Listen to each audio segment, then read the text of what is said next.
Praise the lord. యేసయ్య నా మార్గం ఛానల్ను వీక్షిస్తున్న మీ అందరికీ ప్రభునామ శుభములు కలుగునుగాక. మరి నేటి దినమన్నాగా విలాప వాక్యములు 3:27 ఈ విధంగా తెలియచేస్తుంది. యవన కాలమున కాడి మోయిట నరునికి మేలు. మరి విలాప వాక్యముల ద్వారా దేవుడు మనతో మాట్లాడుతున్నాడు. యవన కాలమున దేవుని కాడిని మోయాలని ఆయన తెలియచేస్తున్నాడు.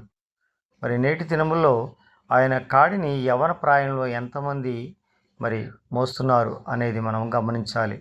అందరూ యొక్క ఆలోచన దేవుని కాడి మోయాలన్నప్పటికీ మరి వారు యవన కాలంలో ఆ యొక్క కాడిని మోయటానికి ఇష్టపడటం లేదు.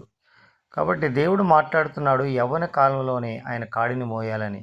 యవన కాలంలో మరి యవనాన్ని వ్యర్థంగా ఉంచకుండా ఆయన యొక్క కాడిని మన భుజములపై ఎత్తుకున్నట్టయితే ఆయన మనకి మార్గాన్ని ఉపదేశించేవాడిగా ఉన్నాడు. దేవుడు మిమ్మల్ని దీవించుగా.